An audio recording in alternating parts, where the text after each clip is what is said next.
Na edição de hoje, nós vamos debruçar nas investigações do caso Erlon. Durante boa parte do nosso telejornal, estaremos na companhia do perito criminal Domingos Sávio Ribas, que conduz todo esse trabalho feito em parceria com a Polícia Civil de Campo Grande.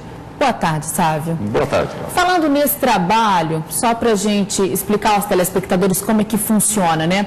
O estado de Mato Grosso do Sul é o único no Brasil que trabalha em parceria com a Polícia Civil nesse tipo de investigação de casos complicados, como é o caso do Erlon? Correto. A interação entre a perícia e a Polícia Civil, além das outras forças, Polícia Militar também, mas principalmente Polícia Civil e perícia aqui no estado, principalmente em Campo Grande, é que está propiciando esses serviços, esse levantamento, materialização de cenas de crime, então está ajudando muito a elucidar vários homicídios. Como tem tido bons resultados, o estado de Mato Grosso do Sul está virando uma referência nesse sentido? Sim, já viram uma referência, tanto é que nós temos hoje um dos maiores índices de resolução de homicídios do Brasil, tá?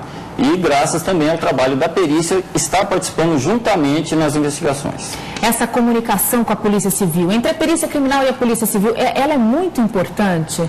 Sim, porque às vezes a gente levanta alguns dados na cena do crime ou posteriormente nos laboratórios que são repassados imediatamente para a autoridade, no caso do delegado, e vice-versa. Ele descobre alguma coisa nova, a gente repassa. Então, a investigação caminha lado a lado com a perícia. Falando sobre o caso Erlon, que é o grande tema da nossa conversa de hoje, ainda há muito a esclarecer, Sávio?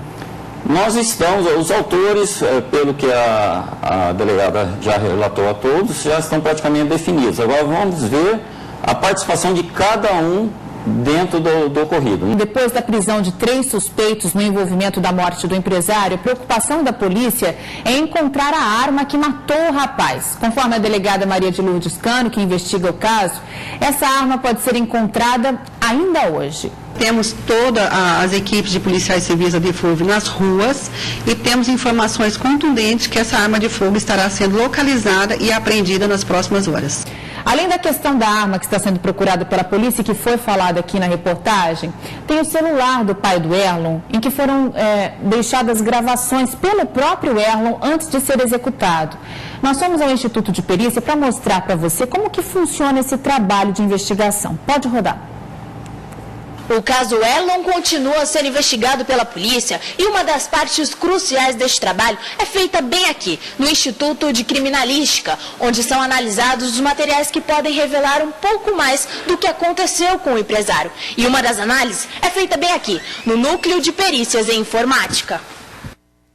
Aqui vai ser analisado o aparelho celular do pai de Erlon, já que no dia em que foi abordado pelos assaltantes, ele deixou uma mensagem na caixa postal em que pode-se ouvir o diálogo entre o empresário e os bandidos. A captação do áudio e de todos os arquivos existentes no celular é feito por este aparelho, chamado FED. Os dados são extraídos, eles vêm até aqui para o pendrive e a gente consegue obter todas as informações que foram excluídas do aparelho celular e também do SIM card. E isso daqui a gente acaba materializando os dados para poder fazer a emissão do laudo pericial. Esse é o procedimento básico que a gente faz. Aí nós temos todos esses cabos aqui para cada tipo de modelo de aparelho celular e quando nenhum desses cabos ainda atendem, né, a gente ainda faz o exame aqui via Bluetooth. Depois, tudo o que foi capturado é analisado em detalhes pelo laboratório de áudio e vídeo, o que pode revelar muito mais do que o conteúdo da conversa. No setor de núcleo de perícias em audiovisuais, é possível eles identificarem o locutor. Então nós fazemos uma coleta de dados da voz desse possível suspeito e com base nisso a gente compara os dados que foram extraídos do celular. E a gente compara esse som para verificar se partiu daquele locutor. E a gente consegue identificar se foi ou não a partir daquela pessoa que partiu aquela voz, a gravação. E a gente consegue identificar mesmo, porque cada voz ela tem as características específicas para cada pessoa. O perito criminal Domingos Sávio, que está hoje aqui com a gente, conduz esse trabalho. Ele acompanhou nossa visita hoje de manhã ao Instituto de Criminalística, mas veio aqui pessoalmente para que possamos nos aprofundar no assunto. Sávio, a gente falou sobre o celular do pai do Erlon, mas e o celular do Erlon? Foi encontrado? Foi encontrado um celular no veículo, tá, no Golf, que está sendo analisado para ver se possui as características do celular do Erlon. Tá? E todos os aparelhos que possam estar de posse dessa quadrilha, vamos dizer assim, eles serão periciados, tá? E nesse caso específico desse aparelho do pai da vítima, a gravação feita na mensagem, caixa de voz, né? Então nós vamos tentar identificar, pelo menos a gente coloca dois desses autores na cena do crime. Então, há a possibilidade de que alguns itens tenham sido excluídos de alguns desses celulares. E a gente mostrou aí na reportagem que vocês têm uma máquina chamada UFED, que consegue, inclusive, resgatar essas informações apagadas. Isso sempre ocorre ou há casos em que não é possível recuperar o que foi apagado? Não, quando há o funcionamento ainda perfeito do aparelho celular, a gente recupera praticamente tudo que tem nele, tá? Tanto na memória do aparelho quanto na memória do chip. Nesse caso, como o aparelho estava em perfeitas condições, nós vamos recuperar tudo que tem na memória dele e nos chips. As imagens que nós separamos sobre o trabalho da perícia no local onde o corpo do Erlon foi encontrado no último sábado, que é numa casa do bairro São Jorge da Lagoa. A gente tem algumas fotos que, inclusive, foi você que repassou para a gente, sabe?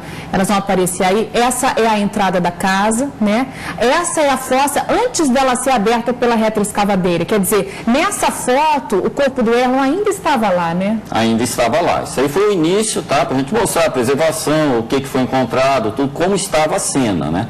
Aí depois teve que haver a interação da máquina, né, para retirá-lo, porque ele estava profundo e com bastante material sobre ele, terra, alguns Ele tinha cimentado por cima? Aí tem um puff, tá? E ele estava com a tampa de concreto por cima ainda, né? Então eles chegaram a capinar o terreno, jogar entulho em cima, então tinha muito material lá. Então, no local foi feita toda uma perícia, isso aí nós estamos analisando um material, um teste que a gente faz no local para ver se o sangue encontrado no local era humano ou não. E vocês encontraram sangue nessa placa que estava no terreno? No canto onde tem um entulho, tá, foi encontrado manchas de sangue com velocidade. Então, normalmente ali houve uma ação violenta. E nós fizemos os testes, tá, no local ainda, e foi feito que foi diagnosticado como sangue humano. Quer dizer, mas ainda não está comprovado se ele foi executado nesse quintal ou em algum outro lugar? Provavelmente a execução se deu nesse quintal, tá? Mas isso não descarta, todo o imóvel vai ser passado por perícia, está sendo feito varreduras lá, inclusive na área interna do imóvel, nós vamos fazer varredura com luminol, inclusive, para tentar localizar, que a partir do momento que a gente achar onde foi feito o disparo, nós temos muito mais chances de localizar o projetil. E a investigação da polícia envolve também o minucioso trabalho de balística, que é feito também no Instituto de Perícias. Os peritos ainda buscam encontrar o projetil que você acabou de falar, que atingiu o empresário e que pode ligar este caso a um outro assassinato ocorrido no início do ano, né, Sávio? Nós somos também acionados a questão de meados de fevereiro, tá? Por um achado de cadáver, no caso uma ossada calcinada, tá? E agora, com esse caso novo agora, voltamos a ser acionados para aquele mesmo caso para fazer uma reprodução simulada no local. A repórter Nathalie Malulei fez uma reportagem falando sobre isso. Vamos ver, depois a gente comenta. Em meio a este trabalho, a perícia busca encontrar o projétil que atingiu o empresário.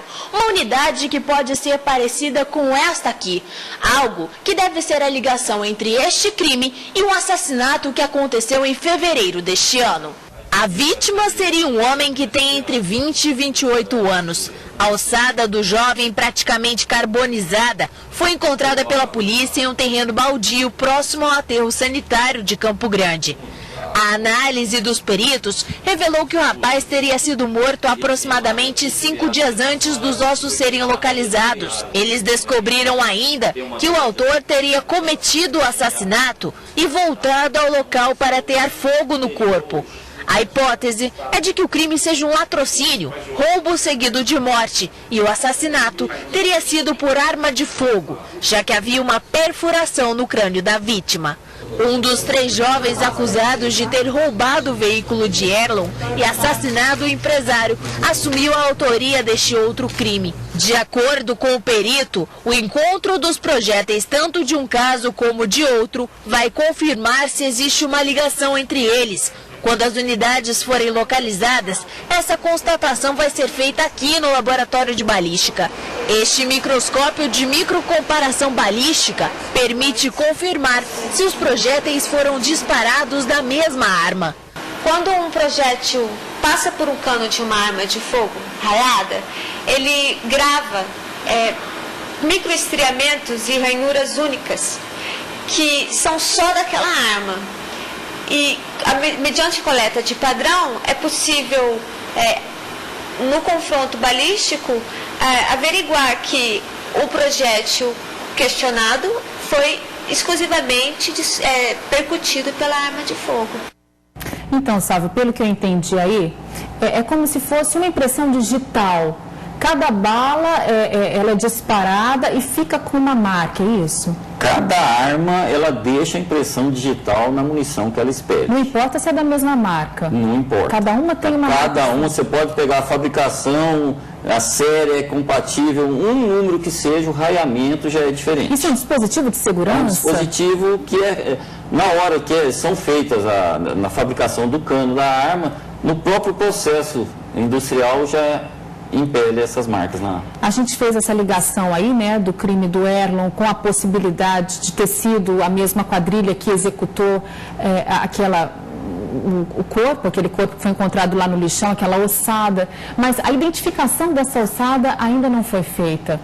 Olha, nós temos já praticamente o que já foi repassado para nós, a identificação tanto do autor quanto da ossada em termos de depoimentos, tá? As versões apresentadas que já vieram para nós, para a gente. É por isso que vocês estão voltando. Agora nós vamos voltar, tá? E ver se esses depoimentos são realmente reais. É o que a perícia constatou no local. Por isso da reprodução simulada. Então quer dizer, há hipótese de que tenha sido um crime de latrocínio lá em fevereiro? Há hipótese, claro.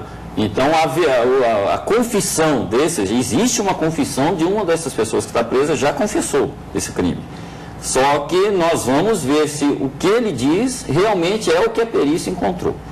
Então, nós temos alguns detalhes bastante específicos no caso dessa ossada, que só mesmo quem foi o autor que vai poder repassar isso para nós.